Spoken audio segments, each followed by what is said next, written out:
one of the problems that I found with emotions, and in a second I'll talk about how this directly applies, like what interventions you can use, but what I wanted to do is just kind of share with you what I learned. So one of the big problems I found with CBT actually is that when you're working with thoughts in a way, you end up applying logic to the emotions. So, okay, I feel angry, and then you'll say, well, you know, I'm taking it personally, therefore I shouldn't be angry. And so in a way, you end up, when you apply logic to emotions, you end up often kind of internalizing the emotions and kind of pushing them down. So I found that to be a problem in dealing with it, because we're always kind of judging it. Well, I shouldn't be angry. Yeah, it must be me. So we're kind of putting it away.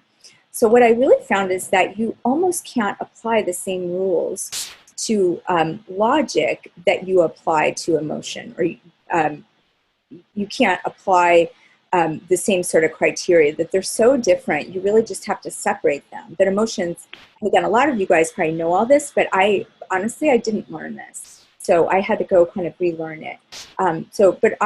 Emotions just pop up, and they're not necessarily logical, and they don't necessarily fit into little boxes, and they're not always going to make sense.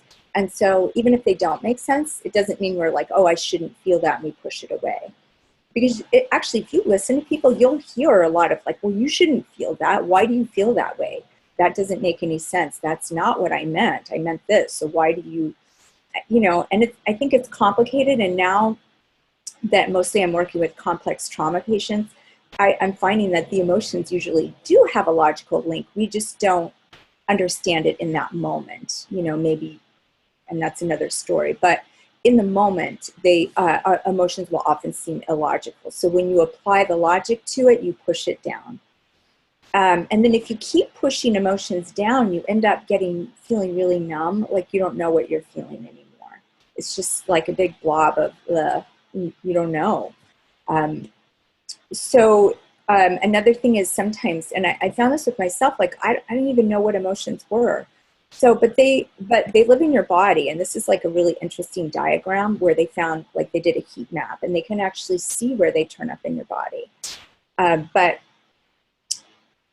I think it's important, again, if not for your patients, for you guys to sort of consider where you feel certain emotions, because when you do that, you can actually start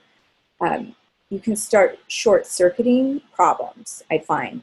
So for instance, for me, and again, it's all individual. So the way I feel sadness isn't necessarily the way you feel sadness, although you can see on the heat map that a lot of people feel sadness kind of up here. So for me, when I feel sadness, I literally will feel like I'm choking. And sometimes when I leave work, if I had a lot of like really hard cases, I'll feel like I'm choking on the way home from work, from seeing patients. And I think it's just sort of like kind of collective sadness that I've kind of taken on. For me, that's how I experience sadness. But different people, like I have some patients, they feel it in the back of their neck. Other people feel it in their, like a chest, like a heaviness.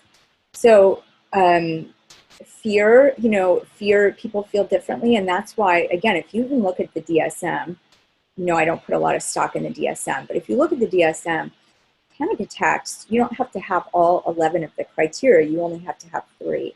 So they're very different. Some people it's numb, some people it's cold, hot. So it's interesting to figure out what your body reaction is to the emotion, because your body will have a reaction often before you realize, and you can tell yourself a story about what it is. So I'm going to pause right there and see if anyone has any thoughts or questions on that.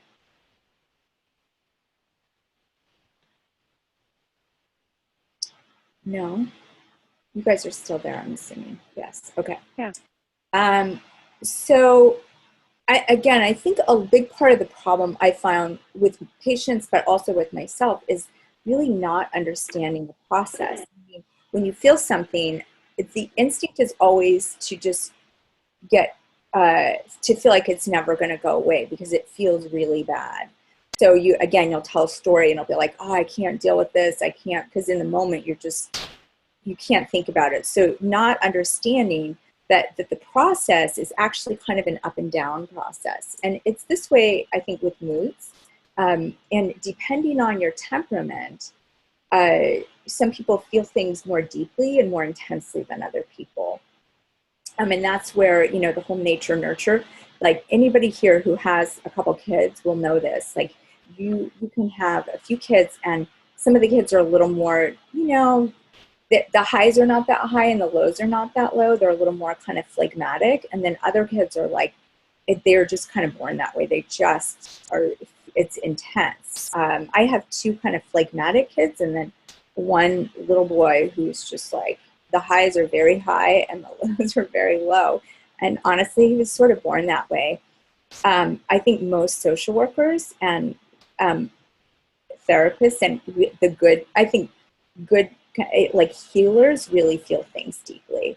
And there's actually a lot of really interesting research on that, how different temperaments. But again, the idea is that it's kind of like this all the time.